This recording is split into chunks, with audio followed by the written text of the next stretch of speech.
de investigar uma live de 4 de agosto de 2021, em que se autoriza a quebra de uma nuvem do seu ajudante de ordens, Coronel Cid, que hoje é delator, que perdura por meses essa investigação da quebra, com vários objetos diferentes. Num primeiro momento, verificava-se a live, numa investigação determinada pelo TSE. No segundo momento, investigava-se o cartão corporativo, os gastos do presidente e da então primeira-dama. Depois investigou-se até uma questão de emendas, para se chegar numa questão de vacinas. Portanto, não havia um objeto específico.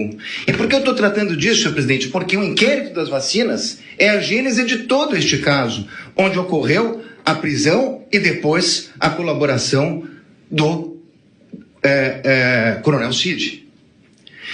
E o que se achou, senhor presidente, depois de tudo isso? Que foram determinadas buscas e apreensões, foi feita a quebra de nuvens, o presidente foi investigado, buscas e apreensões. O que se achou com o presidente? Absolutamente nada. E com todo o respeito e com toda a vênia, ilustre Procurador-Geral da República, eu contesto essa questão do documento achado no do Partido Liberal. Há, inclusive, no meu colega Paulo Bueno, uma ata notarial de que ele enviou para o presidente da República aquele documento. Então esse documento não foi achado. Com o presidente não se achou absolutamente nada.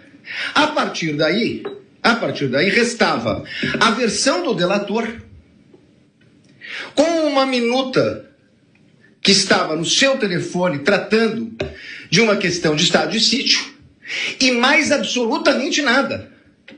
Então, vem a denúncia. E a denúncia é feita, efetivamente, com duas novidades. Porque, com o estado de sítio, e baseado na palavra exclusiva do delator, seria difícil a propositura de uma ação penal.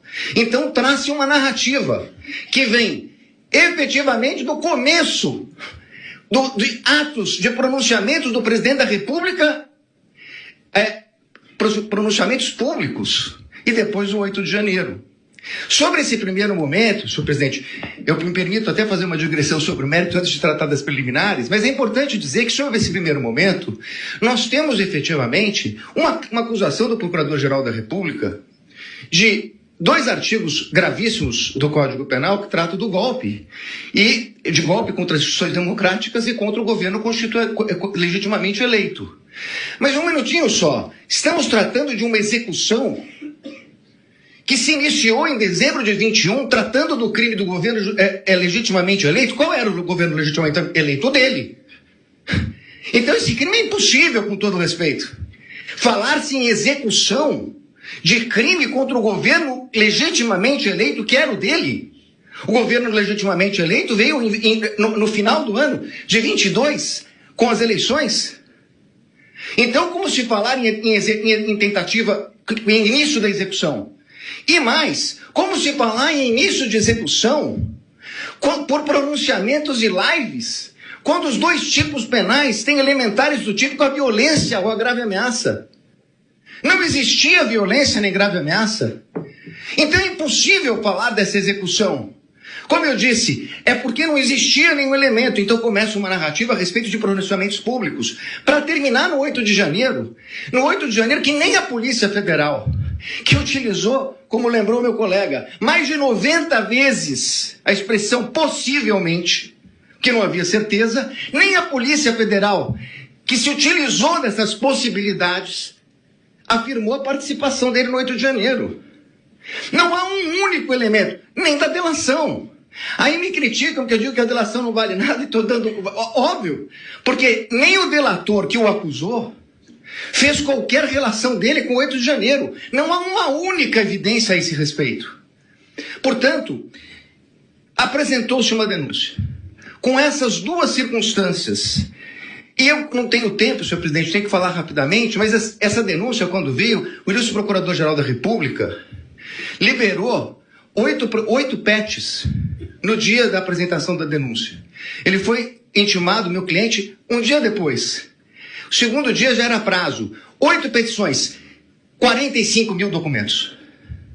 Que até agora, senhor presidente, eu Por Deus que está no céu, eu não sei dizer o que tem esses documentos relacionados com a ação penal. Essas 8 petições, eu não consegui verificar sequer relação. São 45 mil documentos. Na verdade, é um quebra-cabeça que foi, na verdade, exposto à defesa. E aí, na sequência, senhor presidente, eu queria tratar de uma preliminar que já meu colega que me antecedeu na tribuna fala da relevância do caso. Não é só a questão da relevância do caso, é a questão da competência. A minha questão principal é que o Supremo Tribunal Federal, na portaria do ministro Barroso, que encaminhou para as turmas das ações originárias, ele faz um destaque a respeito da questão do presidente da República. Então, o presidente da República, se crime houvesse contra o presidente da República, seria julgado pelo pleno do Supremo Tribunal Federal. Ora, se o Supremo Tribunal Federal entendeu agora, num julgamento que foi concluído recentemente, após a apresentação da denúncia, que a competência se prorroga e que os detentores de foro, ainda que deixem suas respectivas funções, passem a ocupar, saiam da prerrogativa de foro e o delito será julgado pelo Supremo, prorrogando a competência que detivera aqui no momento que ocupava o cargo. Qual era a competência? Era do pleno, porque ele era presidente da República e chegou a ser investigado como presidente da República. Muito bem. Mas com base nisso, senhor presidente, o que nós temos nessa denúncia? A prova da defesa, substancialmente, é uma prova negativa. É uma prova negativa. Não fez, não participou, não aderiu, não autorizou. É uma prova negativa. Então seria muito importante, e eu reconheço o ministro Alexandre de Moraes, Vossa Excelência despachou comigo no Salão Branco, e é verdade o que Vossa Excelência coloca, que todos os elementos da denúncia, citados na denúncia e no relatório da Polícia Federal, estão nos autos. A conversa de Mauro Cid, citada na denúncia, está realmente nos autos. Nós tivemos acesso quando é escrito por escrito, quando é por áudio, por áudio. O que não está na denúncia é a completude da mídia. Como disse o meu colega que me antecedeu. Então, senhores ministros, a pergunta é o seguinte: se eu não tenho a mídia completa, nesse momento de preliminares, não seria o caso de a defesa poder suscitar, se fosse o caso, a cadeia de custódia da prova? Mas eu não tenho a completude, eu não tenho os telefones, eu não tenho as mídias. Há uma discussão muito grande a respeito desse plano punhal verde e amarelo. Há uma reunião. Seria absolutamente imprescindível verificar as demais mensagens que foram passadas naquele dia. As outras mensagens que foram passadas pelo WhatsApp. Os outros documentos que estão na mídia. É essa a reclamação da defesa. O que nós temos, e temos tudo que a denúncia citou e tudo que o relatório da Polícia Federal citou, mas esse é o recorte da acusação. Com todo respeito, a defesa tem direito a fazer o seu próprio recorte. E isso poderia impactar. Eu sei, ministro Flávio Dino, Vossa Excelência já falou aqui em outras sessões de julgamento que eu assisti, falou hoje, nós não vamos fazer Vossa Excelências não farão um julgamento aprofundado da denúncia. É óbvio, nós estamos falando aqui de um standard mínimo, de uma verificação de possibilidade do recebimento da prova. Mas é evidente que se houvesse uma mensagem comprovando que não há nenhuma relação com o punhal verde e amarelo, teria muita importância para esse momento. Porque nós estamos falando de um recebimento de uma denúncia gravíssima, por fatos gravíssimos, que o presidente da República não tem nenhuma relação com o punhal verde e amarelo, Operação Luneta, com Copa 22 e assim por diante. Então, a verificação das trocas de mensagem, a partir do momento que Correios dizem que falaram com o comando militar, que pediram audiência no Planalto, na Alvorada, que tiveram lá, o que disseram? Isso não consta. É essa a importância de verificar toda a questão. Me encaminhando para o final, senhor presidente, eu gostaria de tratar a questão da delação premiada. E aqui eu queria tratar de duas questões, porque inclusive estão sendo confundidas. Aliás, tudo que fala a defesa na imprensa sai de uma forma um pouco distorcida. O que foi questionado pela defesa, ministro Zanin, é o fato de que o delator rompeu com o acordo quando vazou a delação. E saiu na revista Veja. Diz ele que foi um desabafo. É estranha essa expressão desabafo, porque no desabafo ele diz que não tinha voluntariedade. Isso não é um desabafo. Na versão dele atual, isso teria sido uma mentira. Mas vai lá.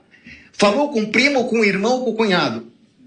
Senhor presidente, a lei não autoriza o delator, o contrato de colaboração, não autoriza o delator a falar nem com o irmão, nem com o cunhado, nem com a mãe. Não autoriza. Ele, inclusive, estava proibido até de ter contato com o pai, se salvo engano meu, a partir de um determinado momento que era investigado. Se ele falou com o cunhado, e se isso foi vazado, essa é uma responsabilidade dele. Dir-se-á, mas essa é uma questão formal. É verdade, uma questão formal. Só que mais adiante vem uma questão de que a Polícia Federal diz que ele mentiu, omitiu e se contradisse.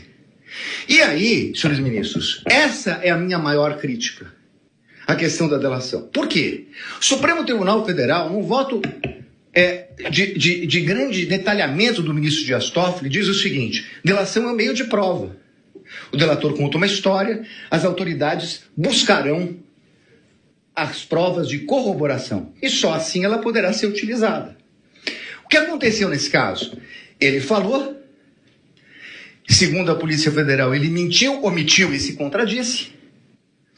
E então há uma audiência para que ele tivesse oportunidade de se corrigir. Mas aí, com todo respeito, há uma inversão.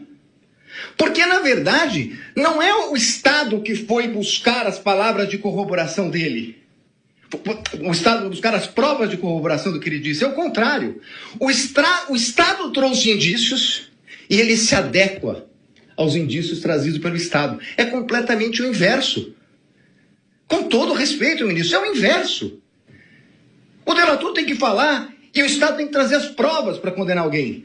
O que aconteceu aqui é que ele falou, mentiu, e o Estado tinha indícios, e aí ele se adequa ao Estado. E aí, com todo respeito, vem a denúncia do seguinte: inclusive, o colaborador, nessa versão do colaborador, foi corroborada pela Polícia Federal. Não, desculpe, ele não foi corroborado pela Polícia Federal. É o colaborador que corroborou a versão da Polícia Federal.